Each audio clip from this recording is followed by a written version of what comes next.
right-wing YouTuber Tim Pool went on a viral rant saying Republicans are hotter than Democrats. You go to the RNC, and what do you typically see? The dudes are all tall, chiseled, rugged, the women are all slim and busty and attractive. You go to the DNC and what do you see? The guys are all short, frumpy, overweight, and unattractive, and the women are overweight as well.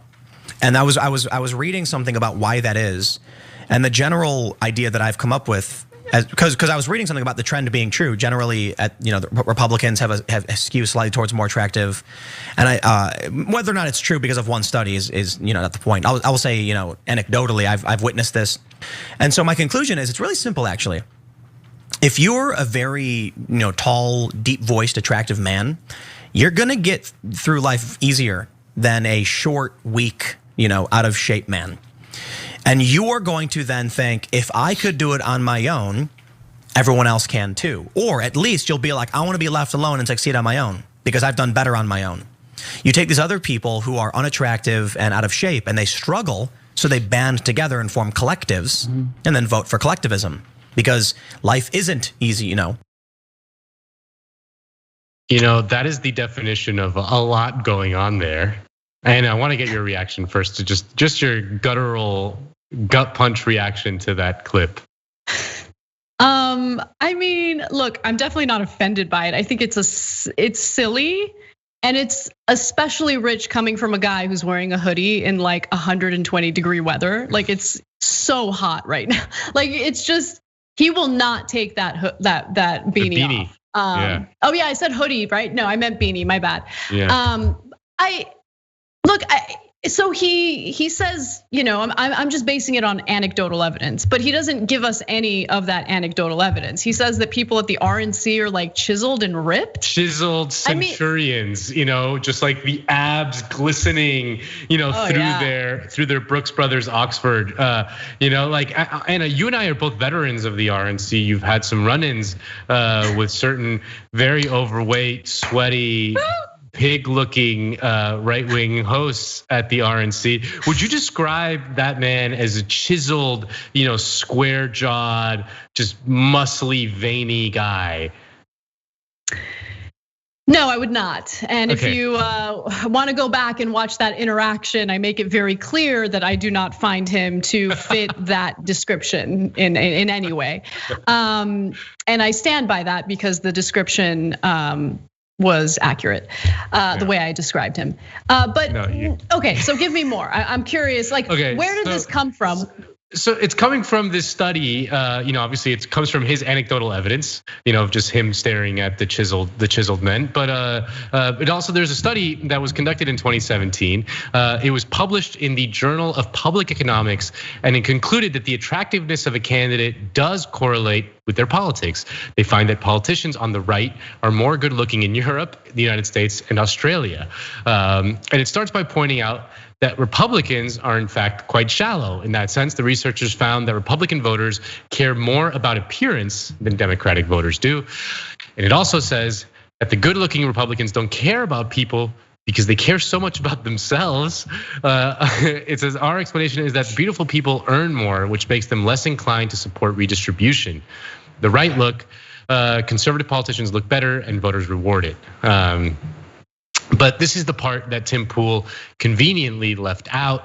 The study also points out that voters choose good-looking politicians only when they know little about the candidate. It says that our model of within-party competition predicts that voters use beauty as a cue for conservatism when they do not know much about candidates, and that politicians on the right benefit more from beauty in low-information elections. Yeah, of course, that makes a lot of sense. That makes a lot of sense. Look, unfortunately, looks do matter, and there are certain, I don't know, there's a certain aesthetic that leads people to believe that a candidate is more trustworthy, whatever. I mean, there have been studies on this, but I do want to note, I'm gonna be the annoying person commenting on studies by pointing out that in the very first graphic you mentioned, Nando, the word correlate comes up. And cue the annoying YouTube comments that you usually get when you talk about a study. Correlation does not equal causation. Yeah. Okay, but aside from that, I mean, anecdotal evidence means nothing. And I don't.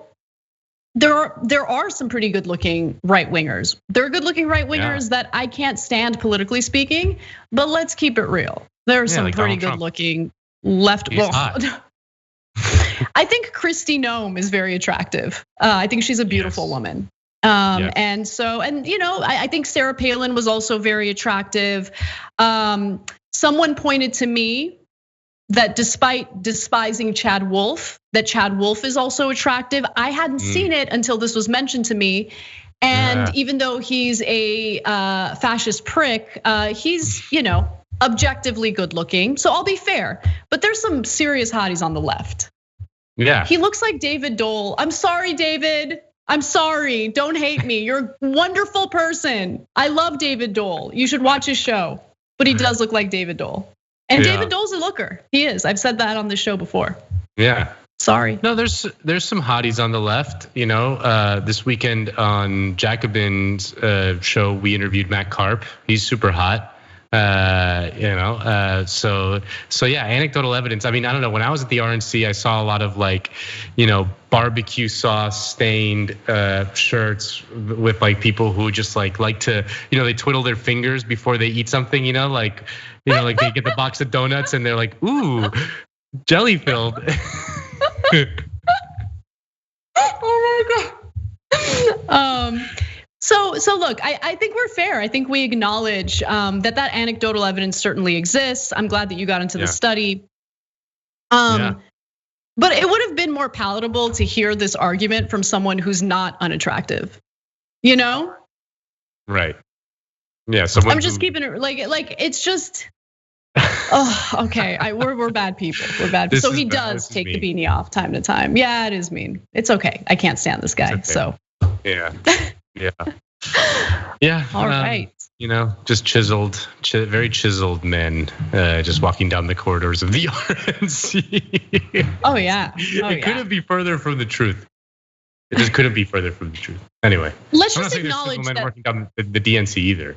No, that's the point though. I think most people in the political world are either average looking or not so attractive. That's why the attractive ones stand out, right? I mean, well, and that's why they become actors and celebrities. I mean, that's why they used to always say politics is really just it's Hollywood for ugly people. All the hot ones went to Hollywood and became rich and famous, and they don't have to deal with lobbyists and fundraising and all that stuff. It's demeaning, horrifying work. Only ugly people would do it. Thanks for watching The Young Turks. Really appreciate it. Another way to show support is through YouTube memberships. You'll get to interact with us more. There's live chat emojis, badges. You've got emojis of me, Anna, John, JR. So those are super fun. But you also get playback of our exclusive member-only shows and specials right after they air. So all of that, all you gotta do is click that join button right underneath the video. Thank you.